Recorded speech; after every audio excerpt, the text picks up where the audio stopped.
Welcome to another edition of Lakers Fast Break, Spotlight on the Lakerholics weekend. My name is Jamie Sweet, as it has always been. Unless you're my folks who named me Benjamin and then started calling me Jamie for no reason that I can never discern. And with me, of course, is Laker Tom. It'll just be the two of us this wonderful foggy morning here in Southern California as winter slowly descends upon us. I know up north it's probably been foggy for many months. In fact, there's as Mark Twain once famously said, "There's nothing colder than a San Francisco summer," and so which I thought was just one of those days. One of those days. I mean, you gotta love Mark Twain first off, but I've just always thought that was absolutely true. Every time I go across the Golden Gate Bridge into the city, I'll bet July and August, and I see these fog coming in, and these tourists in their T-shirts and their flip-flops, T-shirts and their shorts, and they're like, oh, clearly they didn't read Mark Twain. Clearly they didn't read Mark Twain. So, all right, let's just get right into it. So last night the Lakers won. It was really a tale of two halves for the Lakers. The first half was kind of underwhelming. The Memphis bench looked like they were just going to hand it to us because once that bench came in, and let's give them their flowers. Memphis has the best bench in the league right now. They're the highest scoring bench. They've got some really great pieces. You could argue they're one Ja Morant trade away from contending. Based on his post game comments were a little enlightening in terms of his in-game performance was enlightening. all of it was just a little bit like I got some thoughts on Ja Morant. We'll get into Ja Morant here in a minute. I just want to say, everybody's going nuts about Luka's start. Then everybody's going nuts about Reaves' start. Then Luka comes back and drops 40. Joins the first. He and Wilt are the only two players to start the season with 3 40-point games in a row. I will add this caveat, and I don't mean to be a Debbie Downer, but I have to do it. I don't think Wilt had a week off between the second and third games for the 40-point stretch, and he started the season with I think 5 or 7 games in a row that year of 40 points.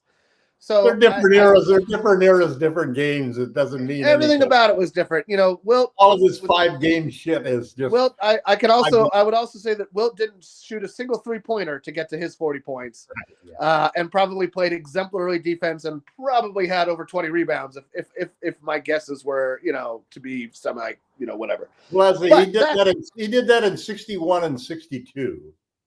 Yeah. He was Stan Studio wants to know how you're feeling about this team right now. We'll get into how we're all feeling. 4-2, baby. That's right, Intel. We're going to get into some emotional content here in a minute. Right now, I want to stick to stats. Some really fun stats are coming out of the team. And Tom and I were talking about this before we came on. One, the leaders in plus-minus for the Lakers right now are Marcus Smart and Jared Vanderbilt. Yep, that's right. The players who make the Lakers win the most, Marcus Smart, Jared Vanderbilt, both averaging under 10 points a game. I don't think either one's averaging over 5 rebounds. Vando's probably averaging over 5 rebounds. He's probably up around 7 or 8. But you add up their rebounds, their deflections, their assists, but when they are just incredible. You can't quantify energy. You can't quantify hustle. You can't quantify heart on a stat sheet. They're Vando and Smart play with a lot of all of that. They both play with a lot of all that. Other than the Lakers being a middle of the road 3-point team, or a below average in my opinion free throw shooting team. The road. What? We're the 27th number. I know. Our 3-point shooting has been dismal. We've been terrible from 3 to start the season, just absolutely terrible. And we've not been great from the free throw line either. Luka's missed a lot of free throws to start the season. Reaves is pretty solid. After that, it's pretty hit or miss. And we're middle of the road defensively, and we're still 4-2. And you could argue that we're dead on mid-range. We lead the league in mid-range. We lead the league in mid-range, and I don't mind that. I don't mind that. I think you got to take with the team. And free throws. And free throws, but we need to make more of them for that to matter. So let's start with last night's game. It was great seeing Luka back. It didn't look like he had missed a step. And there's just a way that he plays the game that is just so enjoyable to watch. I don't think I've seen anybody have as much fun playing basketball since Magic Johnson. Luka just loves to play basketball. He just loves to make plays and shoot the ball and do fun stuff. And I loved in his post-game shot where he's like, yeah, there are like 3 shots that were just terrible shots, and I made them, and I've got to work on that. At least he knows. At least he knows. At least he knows, and that's good. So, Tom, what were your thoughts on what did you take away from last night's game? Well, I was really dismayed in the second quarter when we just sort of fell apart, and it was like, what's going on here? We gave up like an 8-point lead to a 14-point deficit, just like that. It was a 22-point swing in about 7 minutes. But I knew that JJ. See, one of the things that I think is really underrated and nobody's talking about is if you look at every one of the Lakers players going down the line, with the exception of a couple of people, and even the couple of people that are the exceptions, like Connect, is showing some promise. We've seen almost every player come out and play as well or better than we expected. You mean in at least one game? You mean, right? No. I mean, if you count all 5 games, take them together, the consistency of the role players has been much better than anything we ever could have expected. I would agree to a point. Laravia runs real hot and real cold so far, but I mean, for the most part, I agree. But he's shown what he can do, and the upside that we've seen from all of these guys has been excellent. I agree. And so I think you got to give the coach credit, man, because he's done a terrific job so far in getting everybody to buy in, play hard. Maybe the cost of it was that first game where they got a little lackadaisical, and I do agree with the people that criticize the way that we handled preseason. Was like, it was like, I mean, that wasn't all Redick's fault though. A lot of that was injuries. A lot of guys were out. LeBron was out the entire time. Marcus Smart was out for everything but the last game. Luka was out. Like everybody was, that was. I mean, it's not his fault that preseason has been shortened into 2 weeks. It used to be a month. You used to really be able to put something into place, and that doesn't exist anymore. And I think that's to the detriment of the game. And it definitely benefits a team like the Warriors. Oh yeah, the Warriors. They already know what they're doing. Everybody's on the same page already. That's started to wear it off already. Yeah, it's interesting. So I thought what the things that I loved about the game were that I thought at various points in times, almost everybody on the team who played, except for Connect last night, really came through and made some big plays. I can remember great plays from almost everybody on the roster and everybody who came in. I thought that I agree with you that Jax really was terrific in the second half. We'll talk about his here in a minute. I probably was more in favor of starting Vando because I loved how we rebounded when we went really big with just with 4 big guys, man. Because basically Vando's going to guard a guard, so why not just treat him like a guard? I tend to agree, but we'll see. But I wouldn't even, listen, I've championed over and over that until LeBron gets back, man, I don't care who the 5th starter is. I'd take whoever is hot and whoever fits the matchups better than, for that situation. You're going against. I feel that like while Vincent is out, it's actually smarter to have. It would be, in my opinion, and I don't want to mess with winning. And if they're winning with Smart starting, then I kind of don't care. Yeah. But if we were to just take a step back and just be like analytical about it and not worry so much about the wins and losses or like, the locker room or anything like that, I think having Smart come off the bench strengthens a weakness on the bench, which is a complete lack of playmaking. When Luka and Reaves sit, there's nobody. You're basically relying on Vando. You're relying on Vando or Laravia to like initiate the offense, and it's like, okay, that's a choice. Here's another thing that I was really impressed with when watching Reaves during his streak. Yeah. The big difference between Reaves this year and last year is that you can hound the guy last year you could hound the guy and lower his activity by hounding him and physically abuse him and push him. Yep. This year, his handle has gotten so much better and his aggressiveness has gotten so much better that he's turned that into an advantage. I agree. I think the way that he handled 2 games against Minnesota with constant double teams. Jaden McDaniels draped all over him like a blanket. I mean, that was what impressed the hell out of me. That's why I said what he's doing in these games, he can do. Yeah. That's no question. It's not. This is not a Jeremy Lin fluke. Oh my God, who was saying that on? Kenny Smith on TNT. I was like, Kenny, you're not paying attention, man. You're smart. Even the rest of the guys have just jumped all over it, and they rightly did, because it was like Jeremy Lin came out of nowhere from like the G League and did that. I mean, that is a fabulous story and an incredible sprint, but a totally. I love Jeremy Lin. The Jeremy Lin story was amazing, but he could never. There was no ability within him to sustain that, and then his body kind of broke down as well, and that's not the Reaves story, and so there's really no connection there that I can. The jump that Reaves made, though, is really related to that ability to handle the physical defender. I also think he's gotten stronger. I don't know that he's gotten bulkier. No, but he said he worked hard on and added muscle over the summer and so forth. I think he added core strength, and you can see that when he is leaning into a defender and he can straighten up quickly and get a shot off like he did from both the floaters and durability late in the game. He doesn't look after that week to still be able to make that last shot. I mean, that was incredible. All right, I want to go. Sorry, go ahead. Finish your thought. That pick by Ayton in a way that the way that he took off on that screen. I know. It opened the hole for Reaves, and he just took it. Well, and I think that those are the sort of things that, this actually ties into everything I wanted to say. So you mentioned JJ Redick a little bit ago, and I actually have probably more, this won't surprise you. I have more critiques of JJ Redick than I think you probably do. But I will also say that for every critique I've come up with within a game, he has corrected them.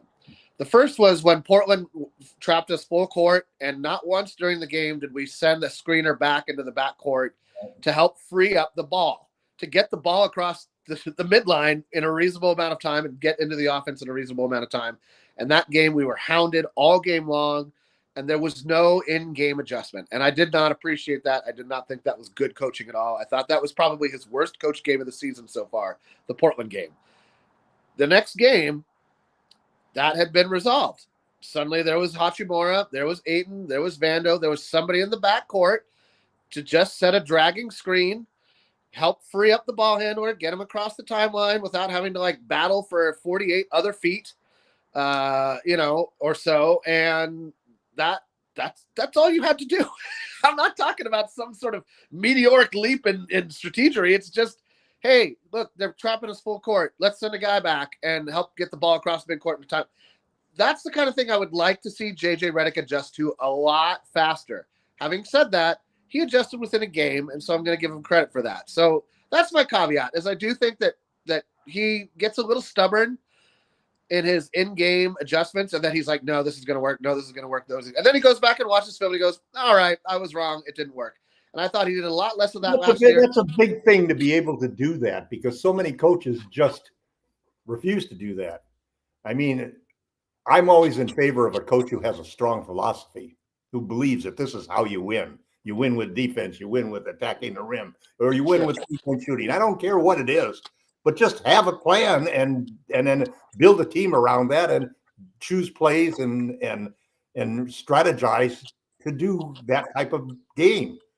And I think that sometimes, even just in the time that I've coached just juniors and kids, you always have a sense of wanting to get your players not to be afraid of you, but to trust you, that to believe in themselves because you believe in them, and to believe in certain principles. So I understand JJ's obstinance, as you call it, because it's really a belief that he's trusting what he has strategized.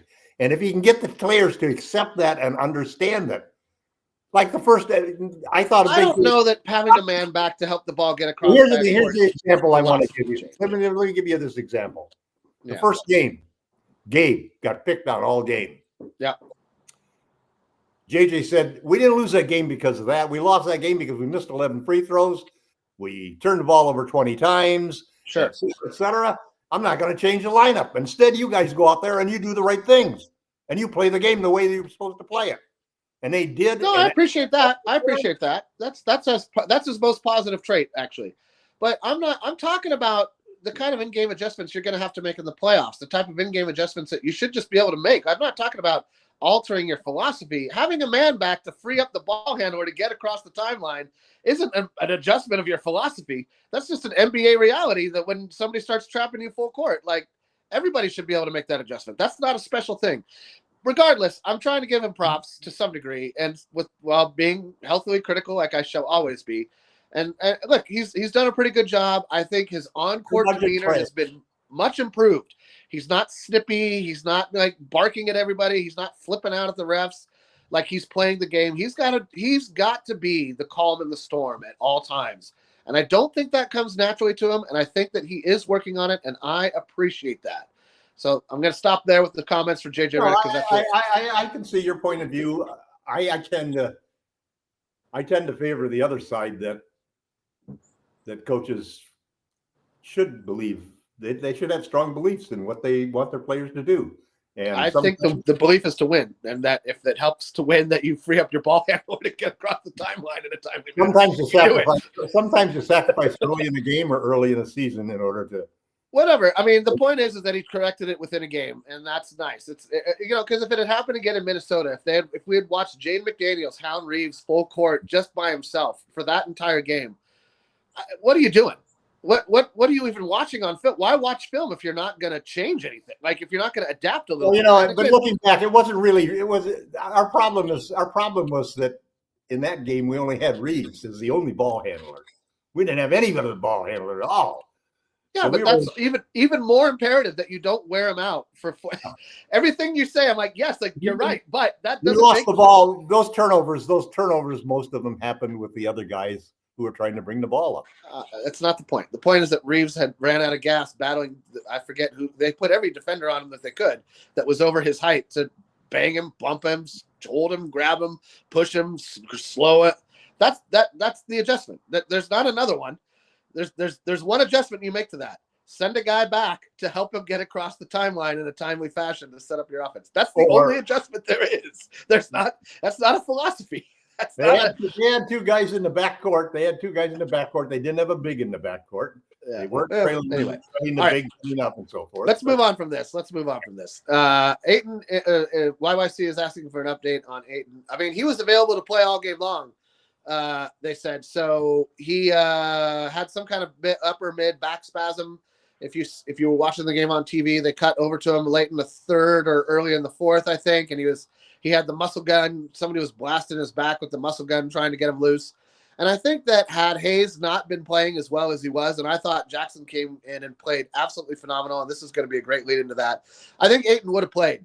So I expect him. He expects to be ready for tomorrow's game. I expect him to be ready for tomorrow's game. Until I hear otherwise, I'm expecting he'll start and play his normal minutes in tomorrow's game. I think he just had a flare-up of a back issue, and I'm sure that happens to everybody. And Jake Laravia is number 12, and Anthony Edwards is going to learn that. Let's get into Jackson Hayes. I've been a big fan of Jackson Hayes. He's got his limitations. I'm never afraid to admit that or talk about that. He can't shoot outside the paint. For a while he was a great free throw shooter, and then it regressed to the mean last season. Then he missed his first 2 free throws of this season, so he's already in the hole there. But you can't. There's no other player on our roster except maybe Vando who has the same speed, athleticism, and Vando doesn't even come close to what Hayes brings, to be honest. Vando doesn't have the hops that Hayes has, nowhere near. Hayes is the only athletic big we have. And so I actually kind of like the juxtaposition of him and Ayton. Ayton is a much more deliberate, much more skilled. He tends to overthink at times. I wish he was a little bit more reactionary. Hayes is the superior lob threat by a country mile. Ayton really needs you to set the lob up. Whereas if Hayes, you see it when Hayes is on the floor, the ball handler gets into trouble and they just kind of like huck it off to the side of the rim. And Hayes is like, oh, that's me. And he jumps up and jumps it right. And it's just like, that's his natural instinct. And Ayton doesn't have that natural instinct. Few do. I mean, Hayes just plays with a relentless force and energy that if it could be harnessed correctly, I really do think is a force for basketball good. He led the team in plus minus, I think, last night. I'd have to go back and double check that. I think no, he didn't. You know who did? Smart? Laravia? I don't know then. Reaves. Oh, 15. Reaves, who couldn't make a bucket for the first half. What's 15, man? That's not bad. I think that Hayes was right behind. I thought Hayes had 14. Maybe Reaves did have 15, and that's where okay. And then Vanda was. There's no doubt. I like Jackson too. You know, it's funny. What we really want is a starting center that has the lob ability that Jackson has, but can also do other things. And it's funny. I think one of the things that's really impressive was the way that Reaves and Ayton leads the league in screen assists. Yeah. And a lot of those are coming from the way him and Reaves are almost unstoppable in the 2-man game. They set 4 or 5 screens within about a 5-foot, 4-second area, you know, and it's almost impossible to stop them at that. Reaves is smaller than Luka. I think the issue with Ayton and Luka is they're both big. They're both big guys. There's they don't have the same amount of space. Reaves can slip just through. Reaves is so quick now, and with that, he's nimble. With his handle now, he's able to really do moves that I haven't seen from him before. No, and I think he's very healthy. I think last season the physicality point you made earlier, I think, is an important one, Jamie. He really he can take those bumps now and still make those baskets. And he's still making those baskets, and he's still or he drives and can pick and pop off the drive a lot smoother and cleaner, more on balance than I think he's been able to do in years past. And that's just something you work on. That's being in the lab over the summer and putting time in. That's nothing but that. You know, it's interesting when you look at the holes that we have as a team. Yeah. And you look at what is sitting on the bench on injury reserve. I know. I know. Now listen, I would like to have a stretch 5. Wait a minute, we got a guy. LeBron's our stretch 5, man. We got a stretch 5. We got LeBron James. We got Maxi Kleber. I'd like to have an athletic 2 or 3 or 4. Adu Thiero. Now yes, we'll talk about Adu here in a minute. I mean, there's players out there, and everybody. I mean, I find myself even treating him like chopped liver just because he's struggled ever since the start of the season. But Gabe Vincent basically carried us through games at certain times, and definitely is a proven good ball player. He's a gritty ball player. We'll see. He's got problems in the regular season as a Laker. Who do we trade now? You maybe trade Kleber because you haven't seen him play. Kleber because he's expiring. Rui because he's expiring. We'll get into. There's expiring money that's going to be a big issue for the Lakers, and you can't. You can let some of it walk. You can't let it. Contracts for next summer. Well, let's get into that later. Let's finish up with the game in the last week or so. Okay. We talked a lot about the Memphis game. One thing I want to mention about the Memphis game, the Ja Morant post-game comments, and just his on-court demeanor in general. He took one shot in the paint all game long. He shot more threes than I've ever seen him shoot in a game in my entire life. And he looked completely disinterested. And then after the game, he was asked about that, and he said, "Ask the coach. Maybe they shouldn't play me. Like they don't want to play like." And the coach never got a chance to respond because his interview was happening in a room when Jaws was happening. And I guess everybody was talking to John. Nobody was really talking to the coach because the coach is a first-year coach. Nobody's really heard of him. I'm surprised they went with him as their head coach this season, to be honest, given the talent that was out there, especially after Tom Thibodeau got fired. Memphis is kind of like the Sacramento in my mind. They're a little bit better than Sacramento because they put together a winning culture from time to time. They found a team identity from time to time. But in general, I'm left wondering what exactly it is they're doing. Like, you traded Desmond Bane and you got deeper and you got draft picks and you kind of like set yourself up for the future. But like, what are you doing with Ja and Jaren Jackson Jr. in the meantime? Are you just kind of like treading water right now? I don't. There's so many questions that I'm just like, they're playing 12 guys, man. They're playing, but you can't play. You can't play 12 guys in the NBA in the playoffs. 29 minutes a game. Nobody's playing 30 minutes. I know. Ja played 31 minutes and 33 seconds last night. But I mean, the complaint is that they want to move the ball. They want to move the ball and they want to play. Oh, that's interesting. YYC has a great. Hold on. Look at this. Coach. A Ja for Zion trade makes sense. A Ja for Zion trade makes sense. Yeah, he is maybe trying to take. I don't think he's trying to take his trade value. I think he's just pissed. I'm going to say this about Ja Morant, and then I want you to speak on it, Tom. I think that it's not. He's.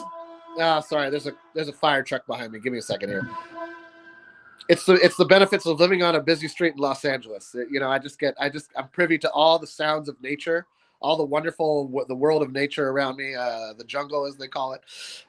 Anyway, I think that a few things. I think that he's been disgruntled with the offensive changes the Grizzlies have tried to implement over the last 2 years.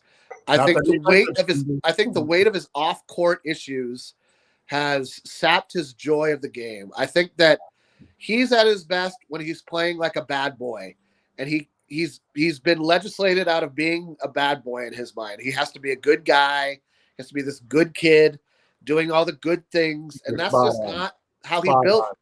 Huh? You're spot on. I just think he's lost his the verve.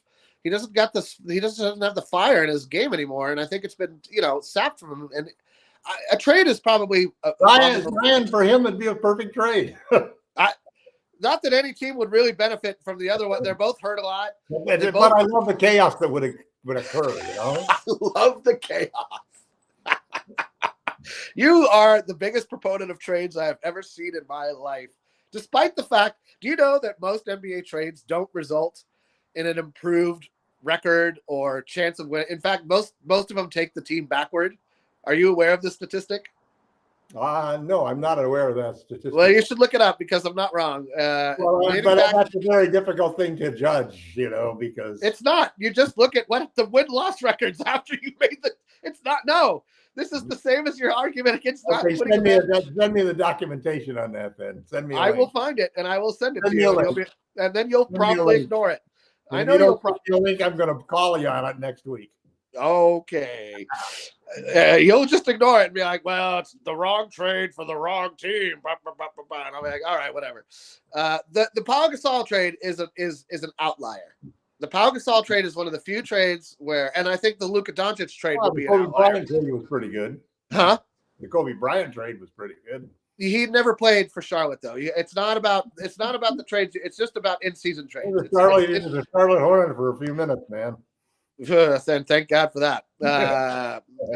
And thank you, Kobe, for ending up a Laker and forcing your way here, much like Reaves forced his way here.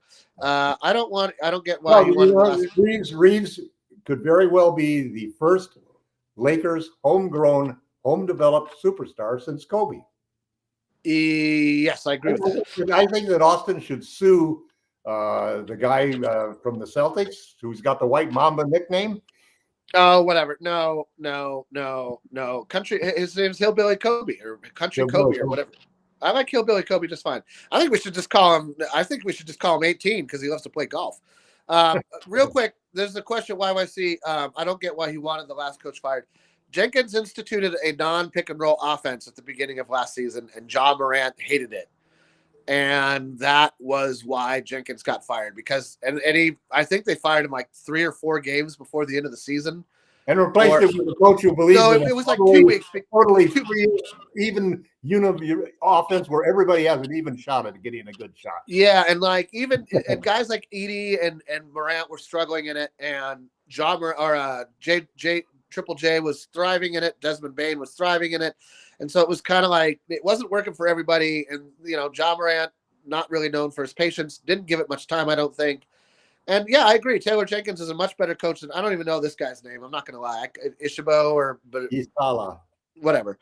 He's not going to last the season. And I'm wrong. Taylor Jenkins was fired 2 weeks before the season. Mike Malone was fired 3 games before the end of the season, which will always be – the worst decision you could make as an ownership group, but yeah, bro, you go, girl.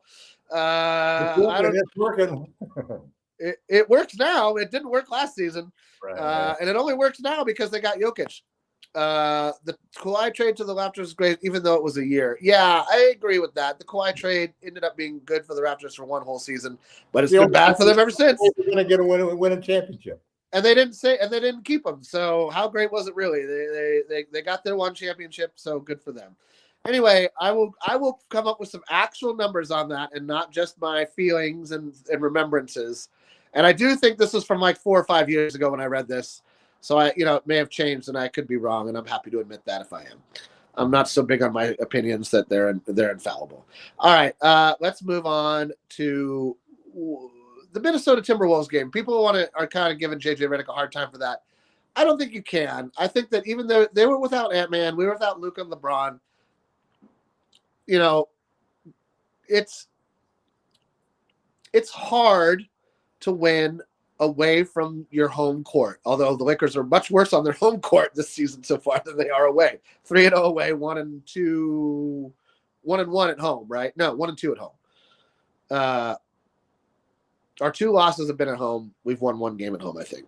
Anyway, point being, I thought that was a game where where Ayton outplayed Gobert, and it made you realize that that's why I love the Ayton Hayes combination. All the things Hayes can't do, Ayton does great.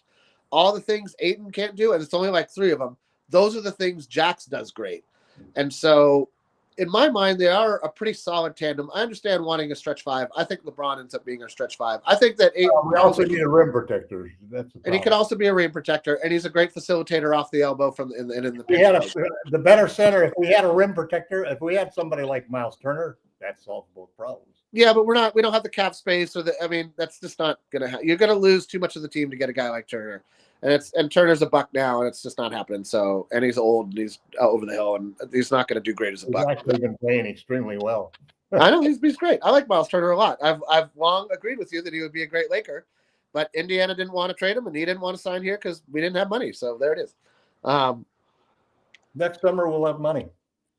I even think you could argue that he's being underpaid right now if you wanted to really get into the nuts and bolts of it. But he's doing better than a lot of guys did in free agency. So congrats to him and his agent.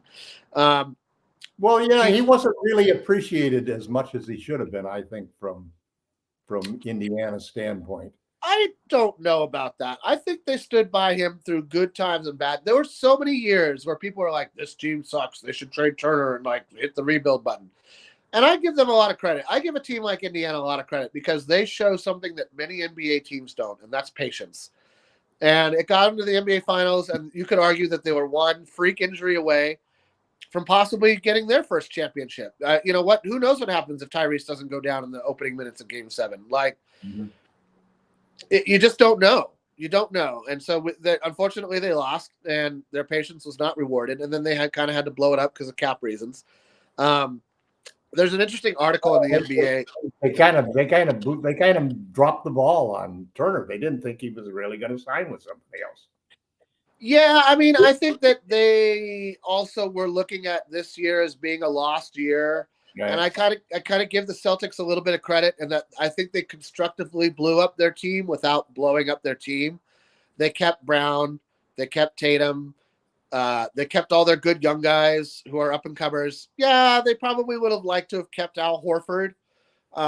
But, Al doesn't want to waste a year, and he thought that this was going to be a wasted year. I disagree. I think that the Celtics aren't tanking this year. I think that they're just managing the cap as best they can, knowing that their star player is out. And I think any team would do that. I mean, that's exactly what Indiana did. I don't know what Indy's record is right now. I think it's under 5. It's what? 4-5. 4-5. 5. Oh, so they're right there. They're right where they want to be. They're going to get a great draft pick in a great draft. And I think that's their goal. They're gonna try to get a young guy who can come in, probably a big, because they don't have much help in the center position. And they're gonna play it smart with the trade market. If a guy like Zion or Ja becomes available, they might go for that. They might try to go for that. They got draft picks. They got small contracts that are movable with good players' names attached to them. They can make some moves. They can lose a year while Tyrese comes back. And that's what you got to do as a small market team. You can't – not every team can be the Lakers. Not every team can just throw a bunch of, the idea of a team trading for Ja or trading for Zion just really kind of perplexes me. Why they would do it? Yeah, I know. I mean, it's I think you look at the skill set and you say, okay, it's not working. I mean, the same reason Anthony Davis is hurt all the time as a Pelican, and we still traded for him. I think you just hope that a change of scenery is what jumpstarts their talent. You just are hoping that your culture is better. But I guess is it any different? I guess from DeAndre Ayton this year after that. No, not really. The Lakers. You could argue that the Lakers take a I huge mean, gamble. every team, I guess, makes that same thing with our coach, our culture, our coach, and our culture will turn this guy around. Well, and that's the nature of competition, right? Like, you're never going to sit there. I don't think the Lakers have ever sat there and, everybody talks about heat culture or the Spurs way, things like that. I don't think the Lakers have ever sat there and been like, oh man, I wish we had heat culture. I wish we had Spurs way. They believe in the Laker vibe, man. The Laker groove is where it's at for the Lakers. And I think just about every team has that in their back pocket, except for every winning team has that in their back. I was going to say, except for teams like the Kings, except for teams like the Blazers, except for teams like, there's the Hornets. Those teams haven't figured out what their vibe is, and they haven't been able to lock on to something. The Pelicans fit this mold as well. Or you're just constantly asking yourself, like, what are you doing? And you never wonder what the Lakers are doing. There have been a few seasons where I asked myself what the Lakers are doing, but it's usually few and far between. When they screw up, it's trying to hit a home run. It's not trying to bunt a sacrifice over. It's a Kendrick Nunn level mistake where it's like, oh, it's not catastrophic. It's a bummer. We lost the MLE that is a valuable tool for us because we have no money, but it's not the end of the team. Well, we'll get through this deal soon enough and he'll be gone, and that'll be that. All right. Last thing. I mean, so I was going to say something about Minnesota. I thought the way the Lakers played the Minnesota game was pretty great. Minnesota was going to go on a run. They're on their home floor. They've got great players. It's interesting to see how they're managing Naz Reid. It's funny to me when Naz Reid finishes games on the bench now, because I think Naz Reid is a much better player than Rudy Gobert. Great for him. Huh? Rui for Naz. Rui for Naz? Yeah. I'd do that in a minute. I don't think Minnesota would do that in a minute, but I'd do that in a minute. I'll throw in Connect. I'll throw in the first round pick for that. Like, Naz is the exact player we want at the 4. That solves a ton of problems right there if you can trade Connect. And then there's the interesting thing, because when you hear all this talk about we need a starting small forward, we need a backup center. Aiden might not be the long-term center, and then you look at the guard situation now is maybe locked up with two guards in Luka and Austin. Yeah, with LeBron probably leaving at the end of the year. Don't forward, make a prediction you're going to regret. Wait a minute. Power forward is the position that is probably going to be the top priority of the team next year. I would agree with that. I was just going to say, don't make a prediction you're going to regret. Braun's coming back. I'm not making a prediction on that.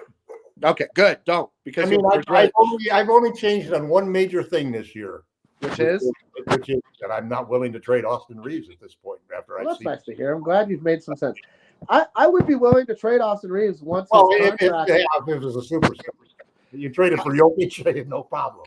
That's the thing. That's the problem with the Reaves trade. Everybody would get traded for that. Every single one of your Reaves trades this summer, I would have agreed with if he was making $30+ million. Right. But with the way his contract was at, what is it, 13, 40 million, 14.9, it's gonna be 40 to 45. And listen, don't be surprised if he gets a max offer from somebody. Do not be planet Earth. I'm telling you now. He may get the max offer, but I think he's loyal to the Lakers, and I think the Lakers are loyal. I think he takes a hometown discount between 40 and 45 million to stay with the Lakers. If they try to Caruso him, he's gone. Well, so that's the lesson we have yet to see if Rob Pelinka has learned. No, has he learned the lesson of Caruso? Rob Pelinka won't make that decision. That's Mark Walters' decision now. It's Rob's decision first, and then maybe Mark overrides him. We'll talk about Mark Walters here in a second because I've got some problems. We don't make without talking to Mark Walter. Sure. All right. So YYC has a good question. I like this question, YYC. So I'm going to pose it to Laker Tom, and then I'll answer it. Out of Ayton, Smart, and Laravia, who has surprised you the most?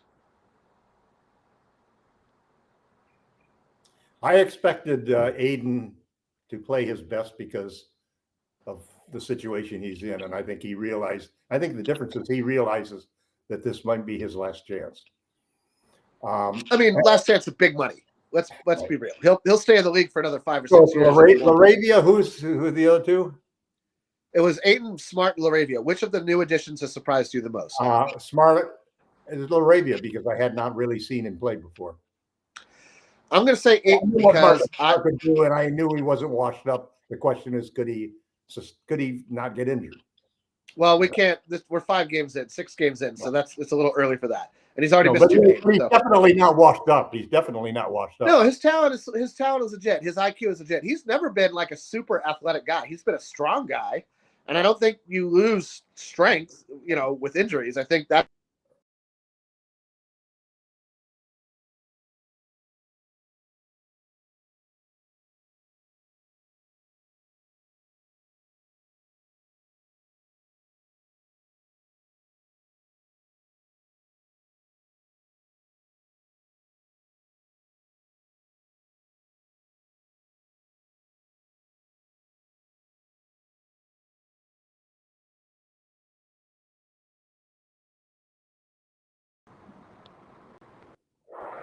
I don't know what happened there. Everything just stopped, but we're back.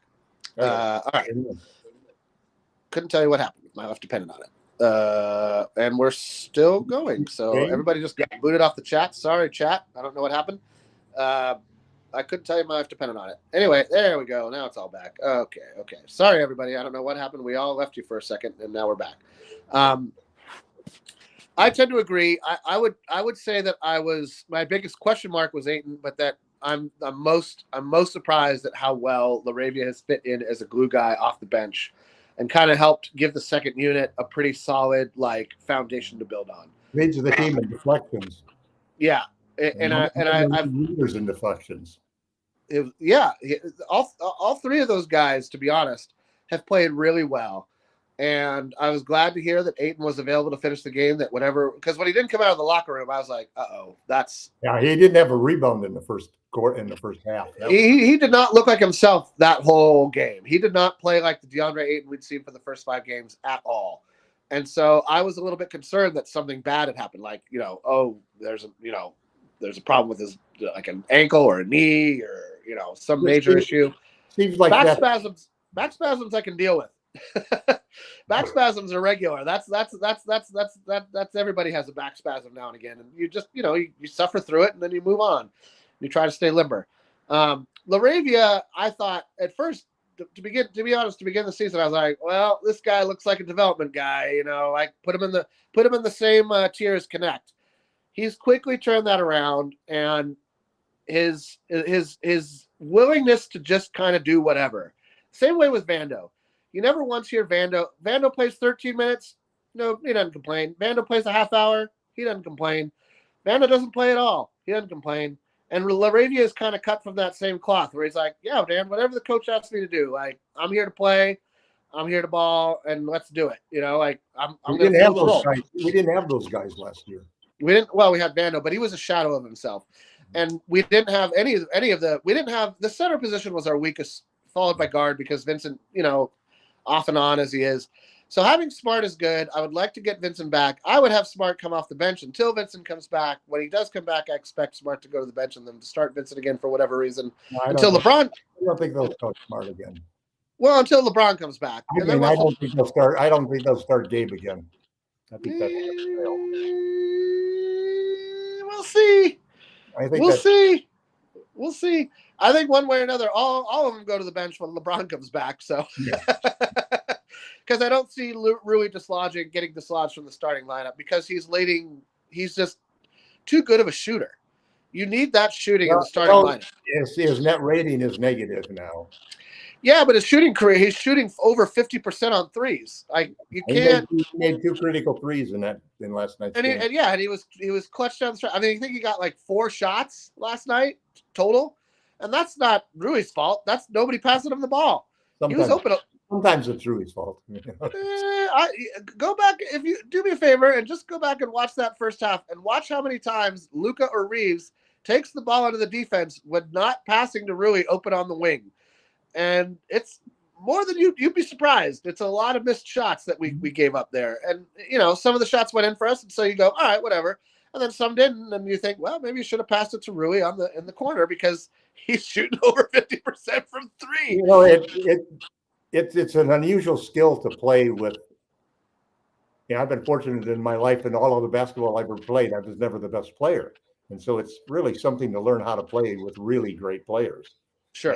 And you can make yourself. I could always get a shot when I wanted a shot. It doesn't matter whether I was the best player or second best or third best player on the team. Right. You learn and know how to be in the right spot to get the shot that you need to get and playing the offense. And a lot of it is aggressiveness and being willing, because at different times in the game, Rui is more willing, and at other times he's less willing to take that shot.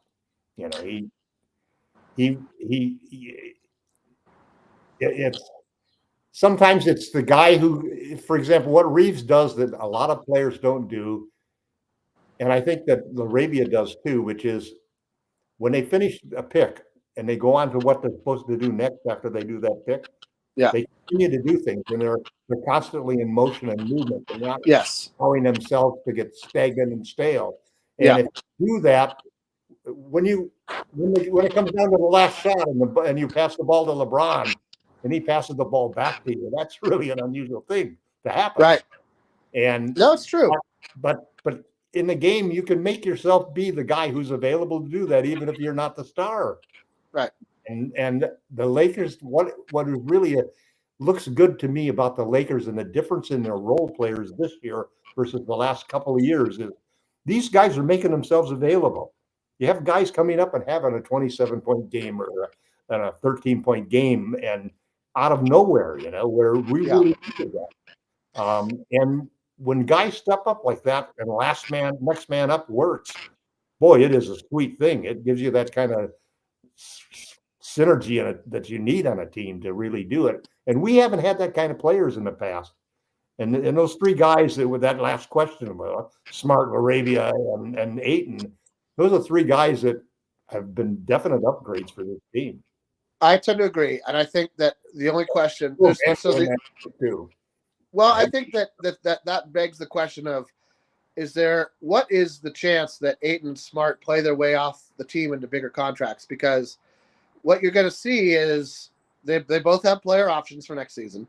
Laravia signed for 2 seasons with a player option in the third, I believe. And I don't remember I think there's an option in the third year. Maybe it's not. Maybe there's no options. Maybe they just signed him for 3 years. I can't remember. I'd have to go and look. I know he signed for at least 2 years, and then either there's an option year for one, either the player or the team, or not. I can't remember. But I think there's a high degree of probability that Ayton is able to play his way off the team. If he continues this, I think there's a lot of teams that are going to look at him and be like, oh, right, you put him in the right situation. He's exactly what we need to free up our guards.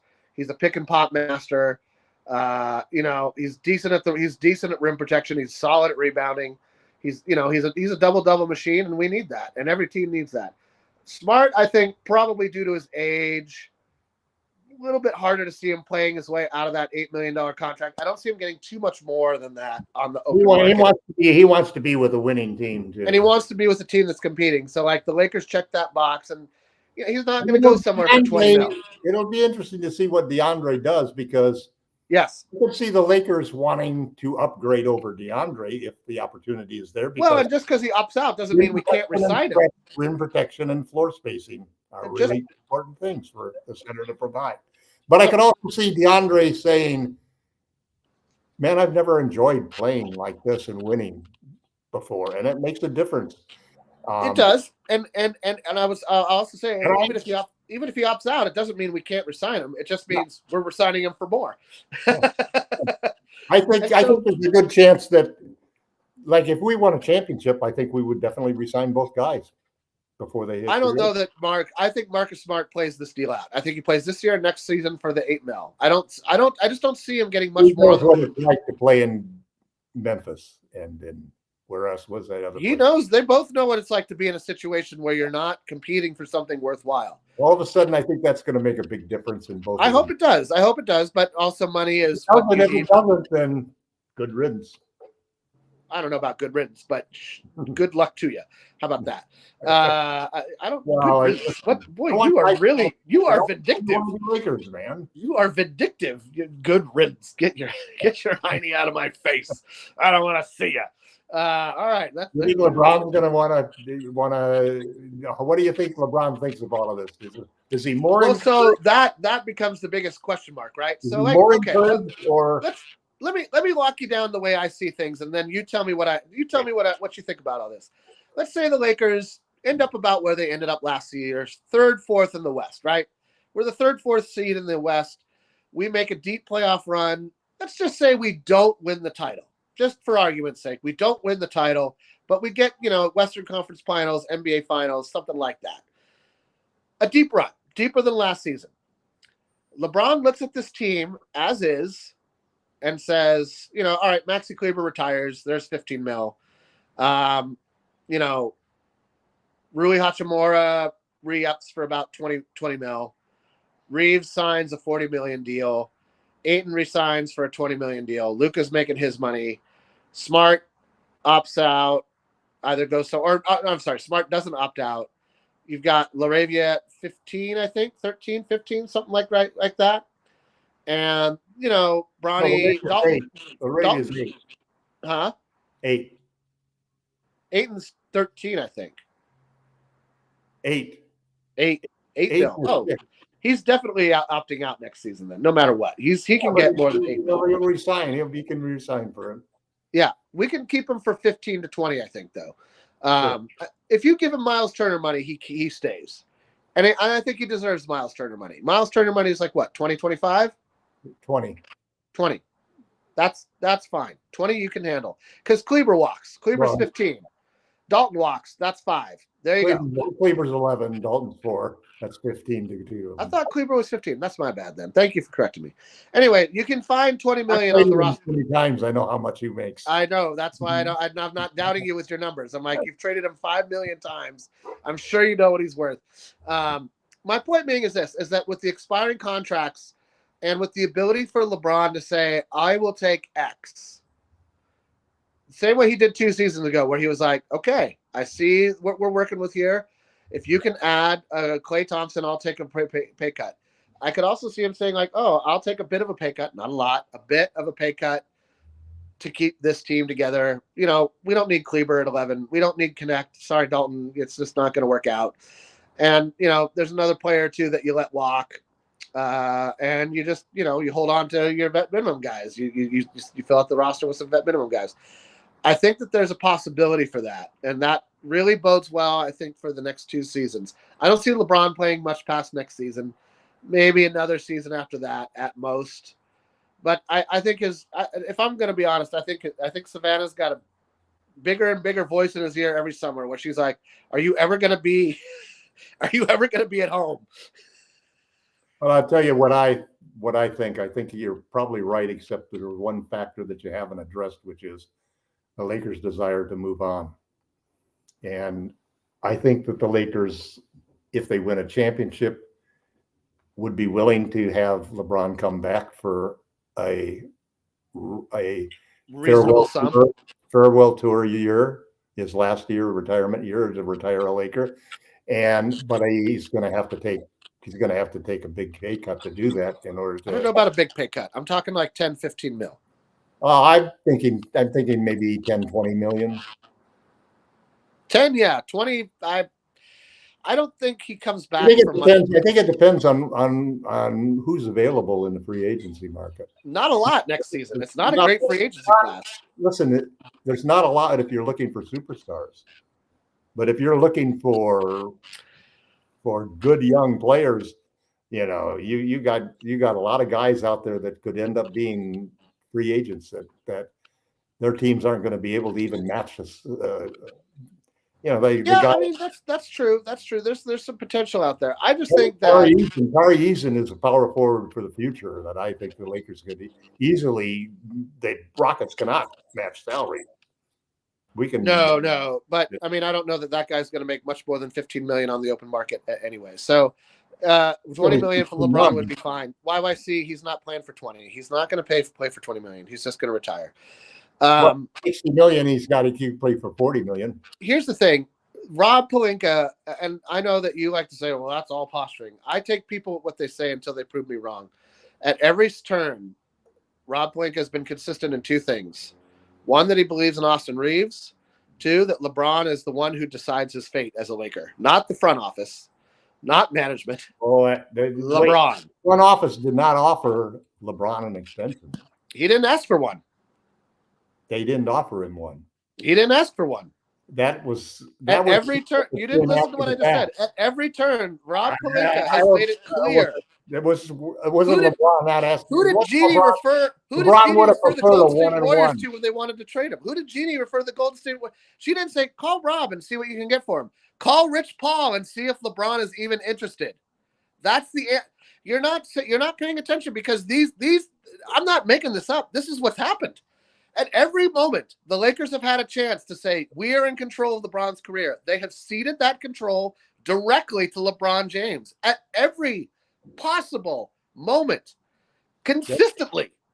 Basically, what the Lakers did was say, we're moving on from LeBron. I mean, if that's your take, then that's fine. But, I'm looking at it for what it is, which is, LeBron, what do you want to do? And this is why. There's going to be role players out there that could be great. They're not replacing LeBron with a role player, man. What are you even saying? Listen, no. Listen, this is why superstars come to the Lakers in the swan song of their careers. With a good trade, the Lakers will be as good as any team in the league without LeBron James.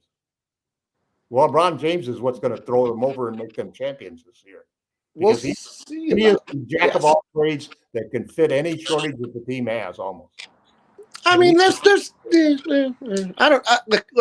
It depends on how much he plays. Listen, we're gonna get LeBron here in about a month. All right, roughly. Everybody's like, oh, mid-November. I'm like, he's not about 2 weeks. No, they're gonna evaluate him in 2 weeks. Yeah, but the reports have said that he's likely to come back and play in 2 weeks. Yeah, we'll see. We'll see. I'll believe it when he's suited up. Listen. Honestly, believe what they're telling you. You know, I don't believe what the injury reports. Believe what you want to believe. Come on. I only believe what I can see. Listen, if he's not on the court, you want to believe. Let me put it this way: if he's not on the court and he's not practicing, he's not 2 weeks away. That's really all it comes down to for me. You're not going to put him out there without practice. You're not going to put him out there without ramping him up, or he's just going to hurt himself again. That's not me making up stuff or believing what I want to believe. That's literally every team in the NBA. They weren't going to fly Luka to Memphis either. Yeah, I mean, hey, that might be the outlier because Luka's now the new LeBron, and he's now got carte blanche over the team as well. All I'm saying, dude, is that publicly and outwardly, there are two things the Lakers have been consistent about since they've been on the team. They believe in Reaves, and at every opportunity, they have shown that. And they've done nothing to contradict that opinion of mine. And at every opportunity that they've had the ability to control any part of the LeBron James narrative, they defer it to LeBron. Rob said in the preseason. What did Rob say in the preseason? It's up to LeBron's decision what to do. That's exactly right. And so guess what? He wasn't posturing. Two decisions. He could accept the team, the player option, which he did, or he could become a free agent. Why do you think LeBron didn't?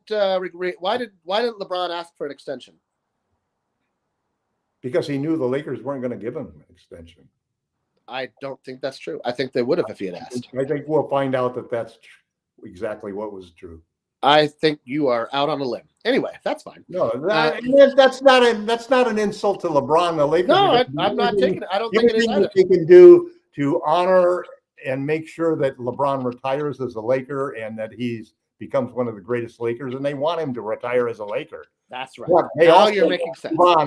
They also cannot continue to have the indecision and the unknownness that comes from being tied to whether LeBron's going to retire now or 1 2 more years or what. They need to transition from a 41-year-old superstar at this point. They've transitioned. The transition has happened. It happened last year when they traded for Luka. That's done. They did it. It's done. We move on from that point. At that point, surrounding Luka with the right players became more important than But LeBron is one of the right players. so far. Yeah, I don't see that. I think that That's what I'm saying. not only is he the right player, there's probably no better.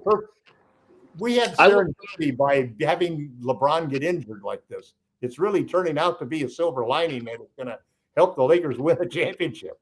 Well, so that's interesting. So I take that injury report. It gave Luka and Austin a free reign to show what they're capable of. No, and they've done well. They've taken the Lakers. They've shown a vision that is. We've already traveled. We've already traveled, I think, among the most of all the NBA teams. We've won all of our road games, and we've only had some missteps at home. The only game that I thought we should have won at home was the Minnesota game. I thought that game, we just didn't have it. We just didn't have it that game for whatever reason. Austin didn't get the help from the other people that he did on the next game. Yeah, that's what I mean. For whatever reason, the rest of the team wasn't ready to play, and I don't know if that's a coaching staff thing. I don't know if that's players just not being ready. Maybe Minnesota just outplayed us that game. But I think I'd like to believe it was from the guy saying that, hey, we didn't do it last game. God damn it, we're going to do it this game. I would like to believe that too. That would be my preference as well. Because YYC wants to know if we would both be okay if the Lakers paid Austin Reaves 5 years, $240 million. I think that's going to be about his going rate. 240. That's that. I don't think we'll have to pay him that much. $44 million. Listen, I think Austin Reaves is a smart enough guy to know that being paid. What team do you think is going to pay him? You just love to play with other people's money, don't you? I don't have enough money to play with myself, so I got to play with other people's money. I should have been a stockbroker or banker, instead. Oh boy, that's a good one. But anyway, I just think that's the going rate for his services. Between 40 and 45 mil. That's what Austin Reaves is going to be making this time. I think he'll sign for under 40 million. He's not. Not if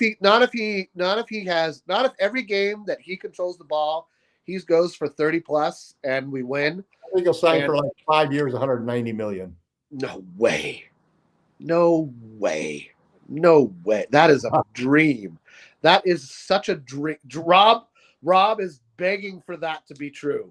Rob Palenka is probably, if he's watching, Rob, if you're watching this right now, you should pray that Laker Tom's madness is truth, because that is utter and sheer madness. $38 million a year.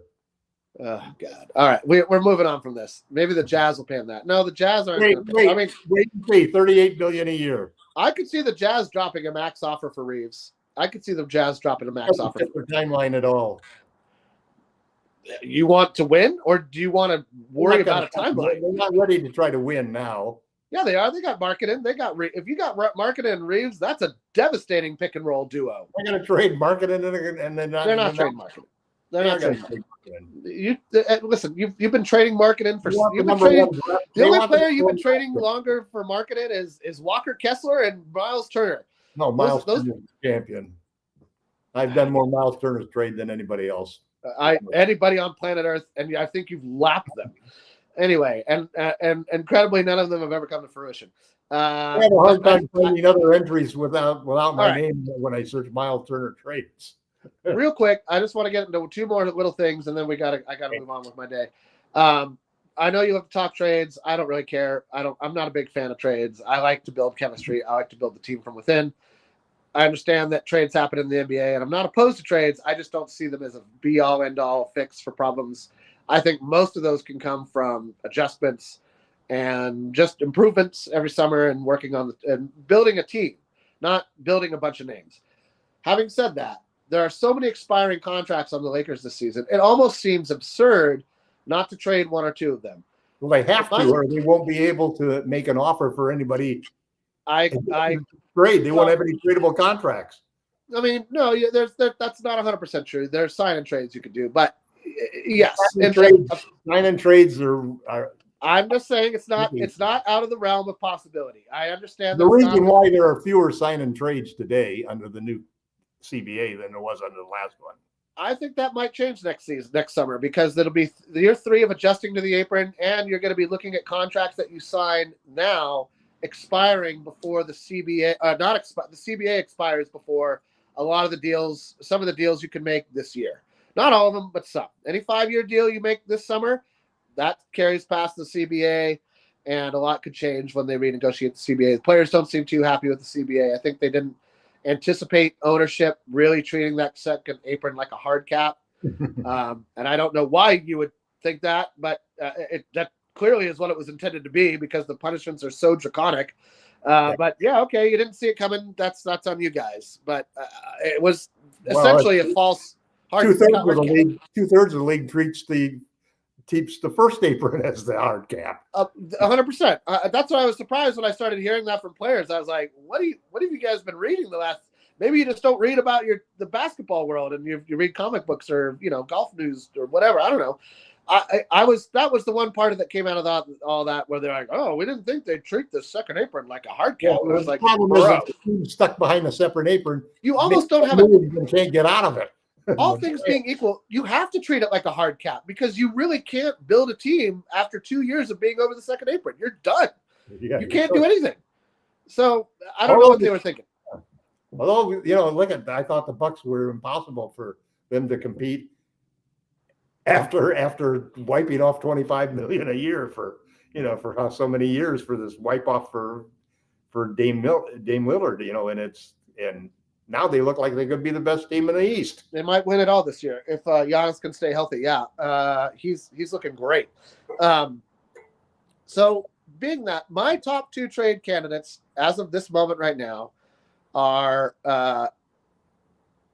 really, to be honest, Rui and Smart. I could see us packaging Rui and Smart for $26, $28 million player, or 2 players.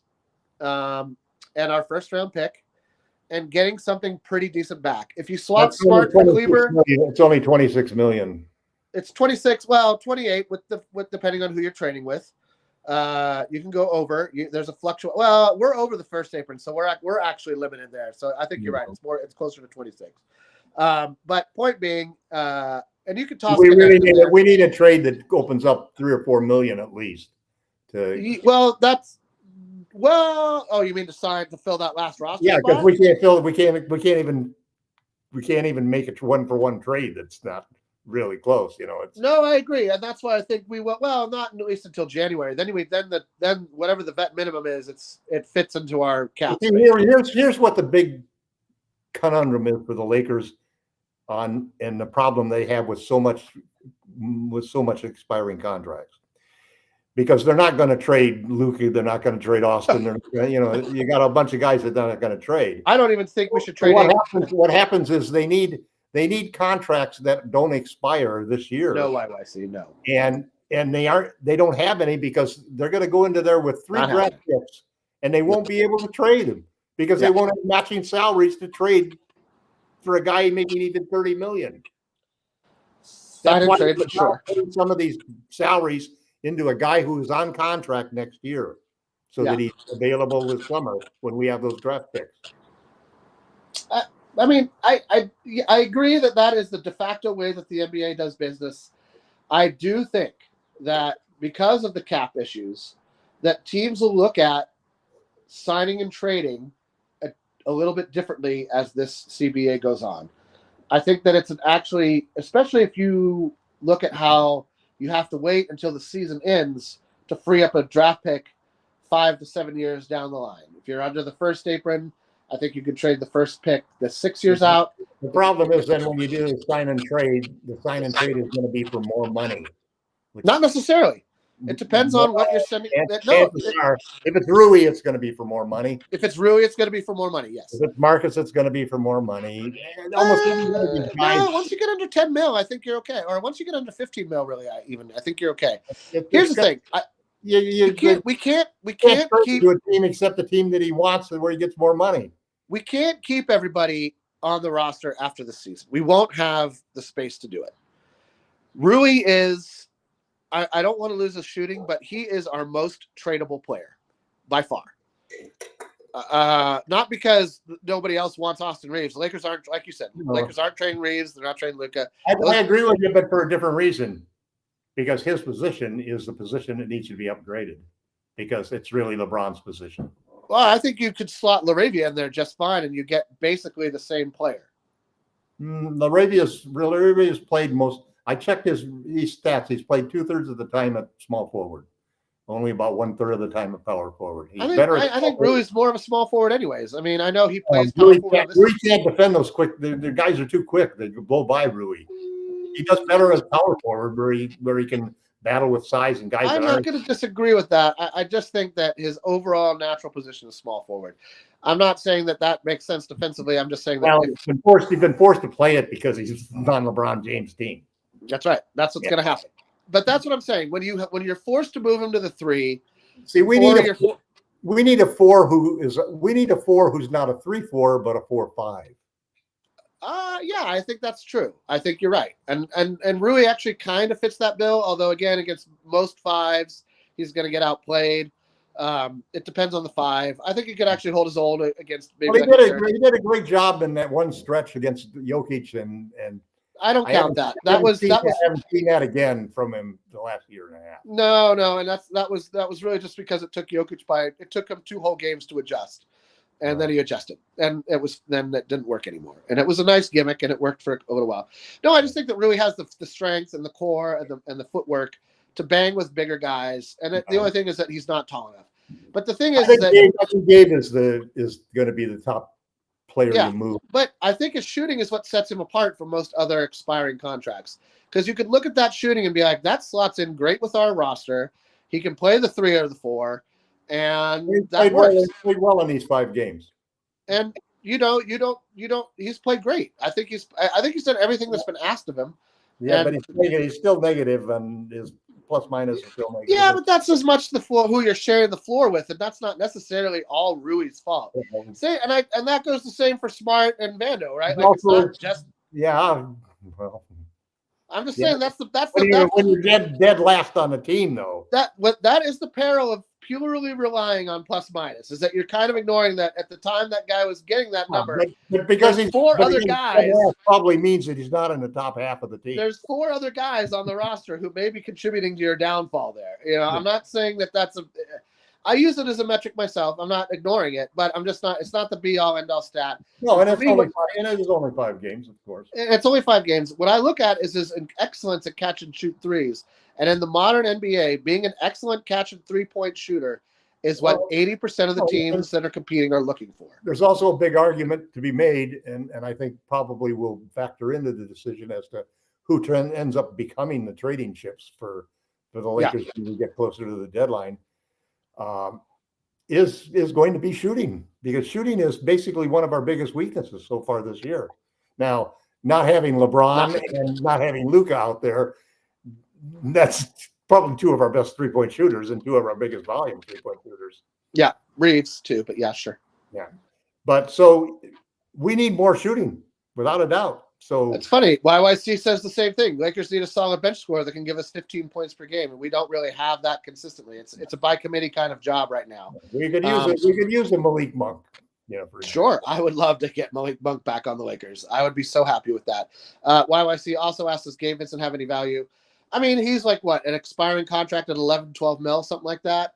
And he's a good defender. He's a decent defender. He's a solid player. Listen, he is not a catch and shoot player. He can actually shoot off the screen very well. He can get to the rim. He just doesn't fit on our team, is really my opinion. He just doesn't have the role that he had on Miami on our team, and that's the role. You can't have a small guard out there with Reaves. You know what? You saw him excel in when he was a starter and he had the ball in his hands. Yeah, and that's not going to happen on this team. It's not happening on this team. Right. And so that's where I think that, like, if you're looking at a guy on your team that's a catch and shoot guy, and you got 2 or 3 catch and shoot guys, and you look at Gabe Vincent, and you got a guy that makes about the same, and we got Gabe Vincent who makes about the same, you consider that trade, especially if we toss in our 1 second round pick 17 years out that we can trade,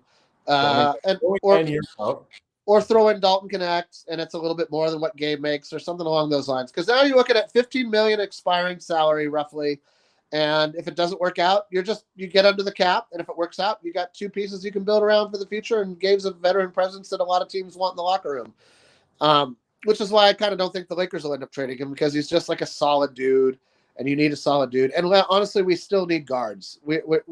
Reaves is our best guard, and then it drops off a lot after that. Well, he drops down to Marcus Smart. That's, I know everybody says, "Oh, Luka's the point guard." He's not a real point guard. He's a forward. He's a point forward. Like when we used to play Lamar Odom at the point. He doesn't guard a guard. He guards a forward. He guards forwards. Yeah. It just depends whether you list what they play on defense or 100%. Offense. 100%. All right. Last thing I want to talk about, and it's not going to be too long. I don't want to get super political on this, but it does bother me, and it's something that I've been struggling with. I'm not 100% thrilled about the Mark Walters acquisition of the Lakers for the following reasons. Not because he's a billionaire. Plenty of billionaires out there. Most of them own NBA teams now, and that's fine. If you have money, you should enjoy it. I'm not trying to say anything like that. What I have a problem with is him being part of an ownership group, but being part of a company that is big on the ICE detention center business. A lot of people are probably not going to like that I bring this up, just like people don't like it when I bring up Colorado and Kobe. I don't care. You can be mad at me. Go ahead and be mad at me, please. It matters 0% to me. But I have a problem with that. And a lot of Dodger fans had a problem with that this season. I know a lot of people who stopped watching the Dodgers. They just stopped going to games. They stopped wearing Dodger. You wouldn't know to look at the stands because, there's plenty of Dodger fans out there.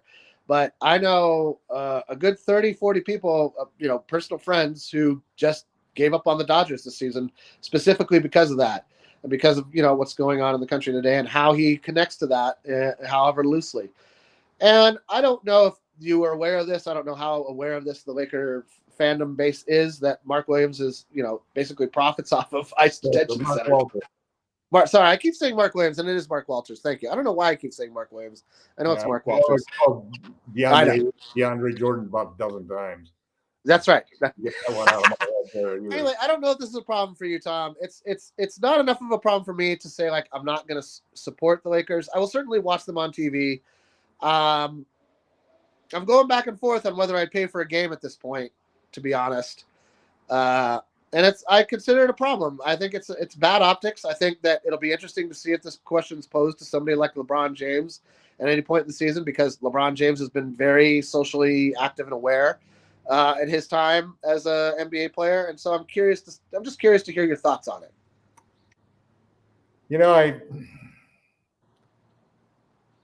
I had a good friend whom I fell apart from because of politics. Uh-huh. And then he died when I didn't get a chance to really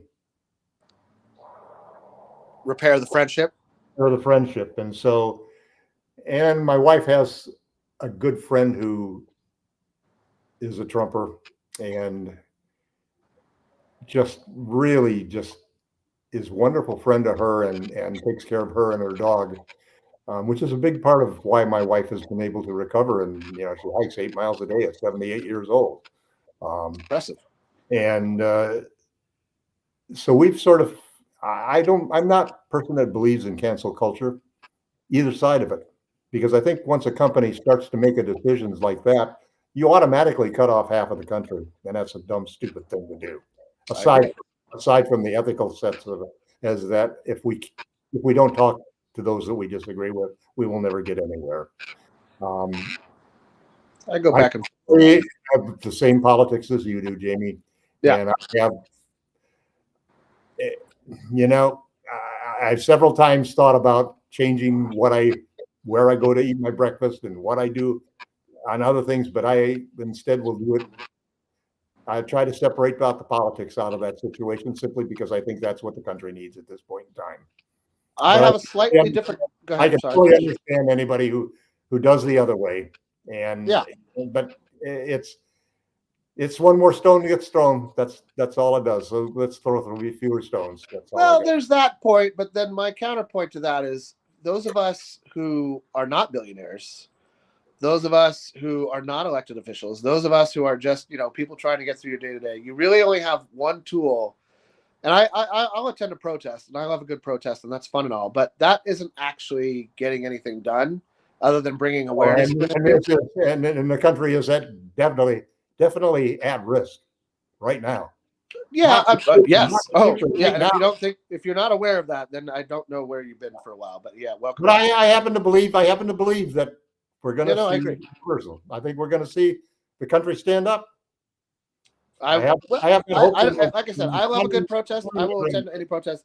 But my true weapon that I have to use is my money. And so if I go out of the way to not use Amazon. I don't have an Amazon subscription. I will not be watching games on Amazon Prime. I will have nothing to say. Prime. You can't fast forward on Prime. It's such a, and you can't. I will, if a company that I want to buy something from only has Prime as a shipping option, I will find what I want somewhere else. And if they'll use the United States Postal Service to ship it to me or FedEx. This is my tool, and I use this tool to the best of my ability. Not everybody agrees with that. My mom isn't addicted to Amazon, right? Like, and I've told her, like, you don't need to buy me anything anymore. There's a bigger tool. Everybody who's listening, your vote.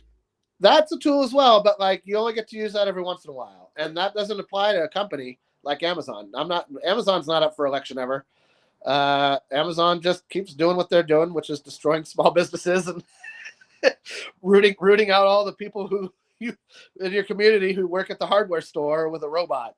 And you're just supposed to get used to it, I guess. And I'm not going to get used to it. I'm not going to do that. So, and this is all I'm going to say on this. And then we'll get right back to basketball. And I apologize for diverting the conversation. And I'm sure Gerald will be annoyed, and other people might be annoyed. But again, check my give a shit meter. It's at -27. Because I don't. You don't like it? Sorry, bro. Then don't have me on your show. It's as simple as that. At any rate, my point is this: is that if it gets worse, let's say it gets worse, is there a line where, because of this connection, that you would stop supporting the Lakers financially? That I would stop supporting the Lakers financially? Probably not. I'm not there. I'm not there myself yet either. But I'm retired. I'm 80 years old. Yeah. I'm still in good health. My father lived to be 100. I'm building a new house on my son's property, an ADU, and we're going to move into it probably in 8 months, 6-8 months. I'm looking forward to, I thought the greatest thing in the world was the fact that the Lakers got a new head coach, a new superstar of the future, and a new owner of the future, because I want to enjoy my next 20 years of Lakers championships. Sure. And then, because I sure don't have any faith in the goddamn Yankees, and I have no faith in the goddamn 49ers. I'm just, my son will not even watch a 49er game with me because I'm so negative on the 49ers. Well, Oh, God, and tell me about the Yankees. Like it's strength. Nah, I don't like the Yankees. Cashman, Gone, and Boone have been fired 4 years ago. Real quick, Thameless, no, it's not about his. I don't care what his political positions are. I'm speaking about what he makes money off of, which is the incarceration and detention of, at this point, even U.S. citizens. So, it's. I don't really care what anybody thinks about my opinion. It's awesome for anybody to be in that business. And for what it's worth, I support Pride stuff. I support Pride stuff too. So for whatever that's supposed to mean, but it's just. Like I said, I can only speak with my dollar and my vote, and so I will. And at this point, I have not crossed the line into not financially supporting the Lakers, which will then include just canceling my cable subscription, because that's what it would take. And I've been debating that for the last month or so. Don't do it. Why, Jamie? I can listen on the radio. Radio's free, baby. Not $1. I don't know. Not a single dollar. Sometimes you cut off your nose to spite your face, though. Got to think about that. No, because I'd still be hearing it on the radio. Yeah. But I thought about all the times I missed with that friend of mine.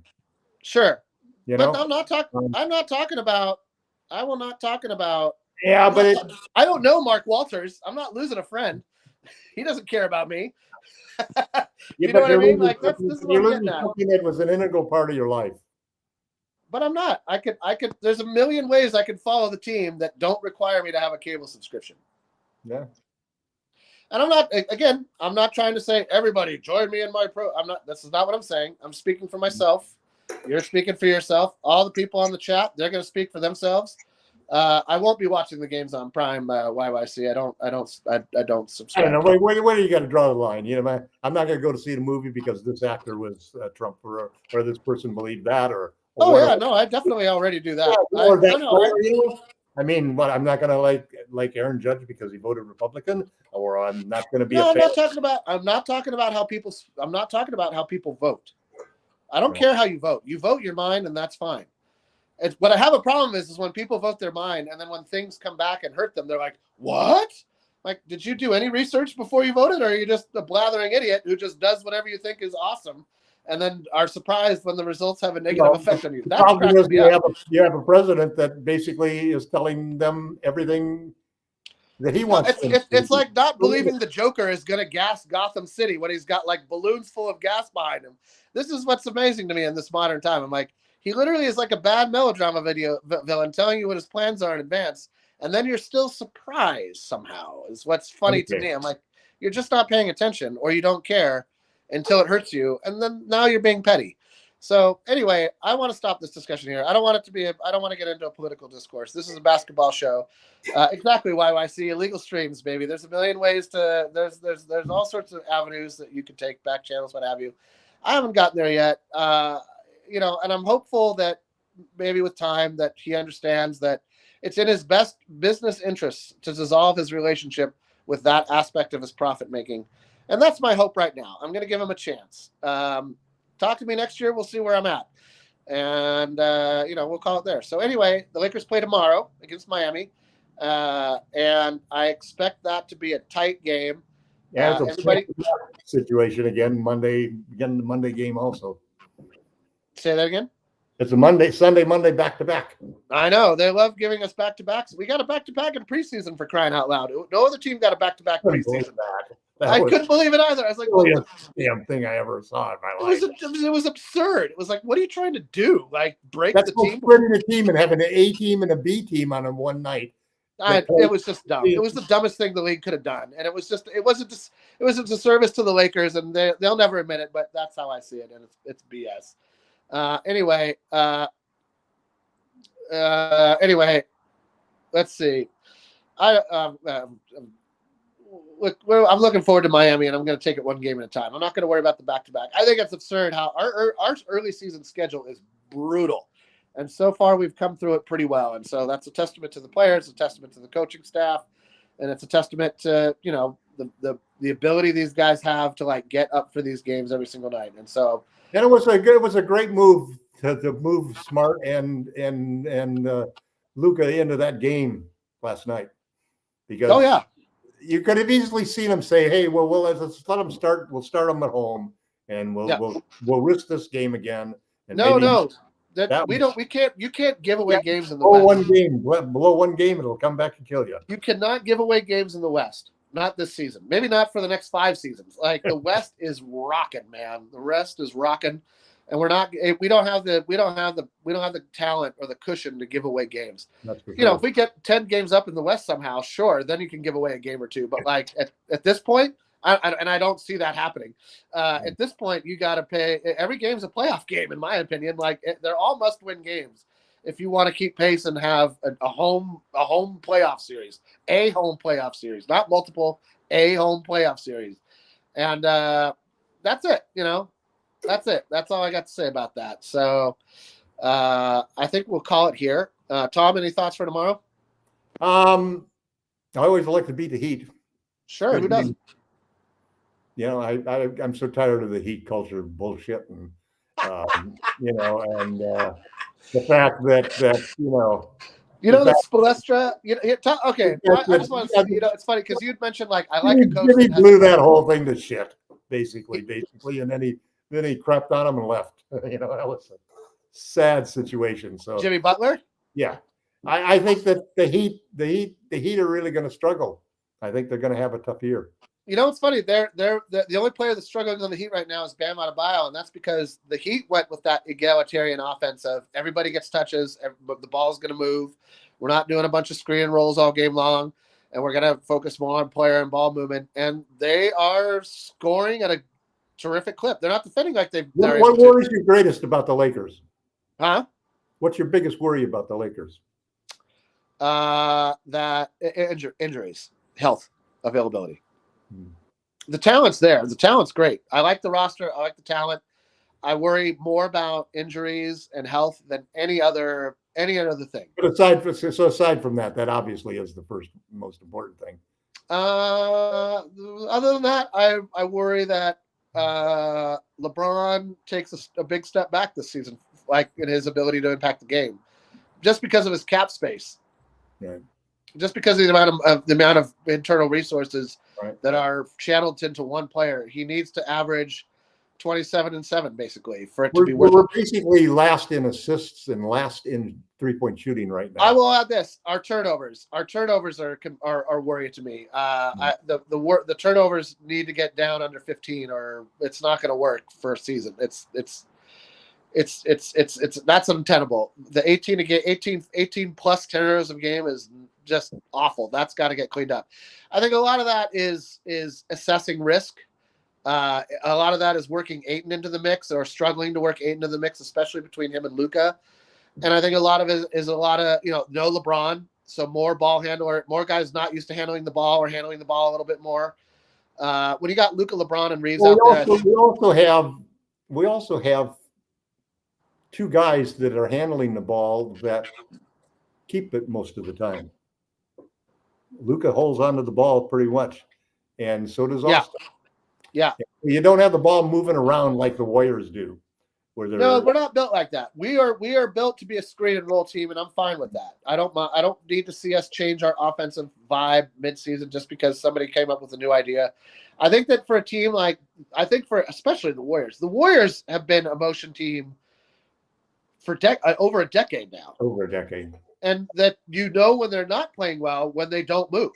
Right. And Curl's right away. It's the first thing Kerr says in a post gamer. We didn't move. We didn't move without the ball well. We got stagnant. We were standing around. We ran too many screen and rolls. We got lazy. And he knows what the good looks like, and he knows what the bad looks like. And I think that, if you don't have a dominant pick and roll player, and I think that this is what the issue with Ja Morant is, because Ja Morant is a dominant pick and roll player. I think that you need to – this is the thing with the coaching philosophy. It's only as good as your team. You can have the most wonderful coaching philosophy on planet Earth, and if you don't have the team for it, it doesn't matter. It doesn't matter how good your philosophy is, because that's in your head, and the players are on the court. And if the players on the court can't make it happen, what does it matter? Who cares what your philosophy is? You're losing. Right. For the Lakers, what's interesting is LeBron not coming back and being. I think we've seen a switch where it's going to be Reaves. It's going to be Doncic and Reaves basically running the offense, and LeBron playing off the ball, which is something that LeBron posting up and LeBron cutting and LeBron dunking. I mean, that he could be just extremely, what a weapon he could be at some point. I love LeBron in the dunker spot. Yeah. We got a stretch 5 of LeBron, man. We don't need a stretch 5. We got LeBron, at least for this year, maybe 2. All right. On that, I'm going to say buenos dias to the Lakers chat. Buenos dias to Laker Tom. And I hope everybody has a wonderful Saturday afternoon. If you're in LA, Porch Fest starts today. If you don't know what Porch Fest is, look it up. It's super dope. It's going to be a lot of fun. All right. I'll talk to everybody later. Tom? See you next week.